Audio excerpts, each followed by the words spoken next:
سیدی امیر اہل سنت پیر و مرشد کی بارگاہ میں عرض یہ ہے کہ آج کل لوگ دوسرے لوگوں کی مجبوریوں سے کافی فائدہ اٹھاتے ہیں اور یہ مرض تقریباً دنیا کے ہر شعبے میں پھیلتا چلا جا رہا ہے۔ تو اس حوالے سے ہماری کچھ رہنمائی فرما دیجئے اور مدنی پھولوں سے بھی نواز دیجئے، جزاک اللہ خیرہ۔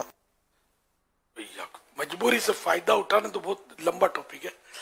دکان کھول کے بندہ بیٹھا، گاہک آیا کب؟ جب مجبوری اس کو ضرورت ہے چیز کی، اور اس نے جھوٹ نہیں بولا، دھوکہ نہیں دیا، اور وہ چیز اس کو بیچی، تو یہ بھی ایک طرح سے مجبوری کا فائدہ تو اٹھایا اس نے، گاہک کو ضرورت پڑی تھی، اس میں کوئی حرج نہیں ہے۔ لیکن میں سمجھتا ہوں کہ سوال کہنے والا چاہتا کیا ہے، تو مجبوری سے ناجائز فائدہ اٹھانا ممانعت اس کی ہے۔ جائز فائدہ تو سبھی اٹھا رہے ہیں، میں بھی جائز فائدہ اٹھا رہا ہوں کہ آپ کی مجبوری ہے کہ آپ کو ثواب چاہیے، میں لے کے بیٹھ گیا ہوں آپ کو۔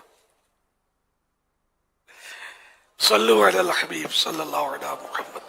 تو اب اگر کوئی واقعی ایسی صورتحال ہے کہ کسی کی مجبوری ہے اور اس سے ناجائز فائدہ اٹھایا جائے، جیسے کوئی کام اس کا اٹک گیا ہے، اب وہ مجبور ہے، اور جو اس کا افسر ہے یا جو بھی ہے اس طرح کا آدمی ہے گورنمنٹ کا، یا جس کو قہر و تسلط حاصل ہوتا ہے، وہ کروا سکتا ہے۔ اب وہ جو مجبوری کا فائدہ اٹھا کر رشوت لے رہا ہے، اب اچھا اس میں بھی رشوت میں بھی صورت ہوتی ہے کہ تو کم مجبور سے کم رشوت میں گزارا ہو جائے گا، زیادہ مجبور ہوگا تو زیادہ رشوت کھینچ لیں گے، یہ بھی کرتے ہوں گے۔ تو بہرحال جتنی رشوت لی، تھوڑی سی لی تب بھی گناہ تو ہے، لیکن زیادہ جتنی زیادہ لے گا تو ہو سکتا ہے اس کا وبال بھی بڑھتا چلا جائے۔ تو اس طرح اور بھی بہت سارے مواقع ہوتے ہوں گے کہ جس میں بندہ مجبور ہو جاتا ہوگا اور اس سے اٹھانے والے ناجائز فائدہ اٹھاتے ہوں گے۔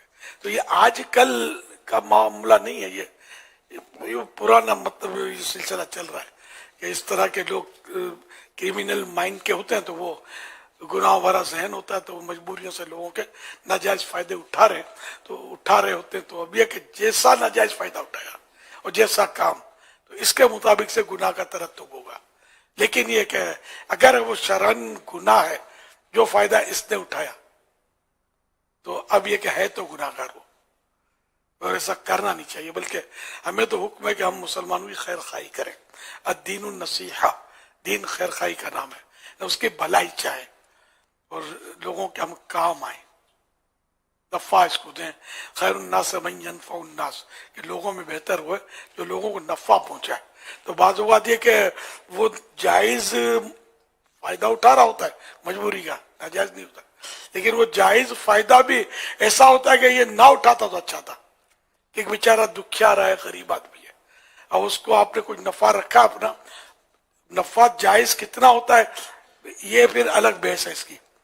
عام طور پر لوگ بولتے ہیں کہ آٹے میں نمک کے برابر، اس سے زیادہ حرام، یہ عوام کا فتویٰ ہے، مفتیوں کا نہیں ہے۔ ایک گناہ، ایسا کہنا بھی گناہ ہے کہ اس طرح کہہ دینا کہ آٹے میں نمک کے برابر نفع، باقی حرام۔ تو جس کو اللہ نے حرام کیا، اس کے پیارے نبی صلی اللہ علیہ وسلم نے حرام قرار دیا، حرام وہی ہوتا ہے۔ میں اور آپ نہیں کر سکتے کسی چیز کو حرام، اور جن کو حلال کہا تو ان کو ہم حرام نہیں کہہ سکتے، جن کو حرام فرمایا ہم حلال نہیں کر سکتے۔ تو شریعت کے معاملے میں لوگ بڑے مطلب بعض وقت دلیر ہوتے ہیں، یا یہ بس باپ دادوں سے سن کر بعض چیزیں ذہن میں پکی ہو جاتی ہیں۔ تو اس کا بھی علاج ہونا چاہیے، اور اس کا علاج علم دین، اللہ ہم سب کو نصیب کرے۔ انشاءاللہ مدنی مذاکرے سنتے رہیں گے تو یہ بھی علم دین حاصل کرنے کا ذریعہ تو ہے، خود مدنی چینل علم دین حاصل کرنے کا ایک بہت اچھا ذریعہ ہے۔ تو اس طرح انشاءاللہ علم حاصل ہوتا رہے گا تو جہالت کے اندھیرے چھٹتے رہیں گے۔ واللہ تعالی اعلم ورسولہ اعلم عز وجل، وصلی اللہ تعالی علیہ وآلہ وسلم۔ صلو علی الحبیب صلی اللہ علیہ وسلم۔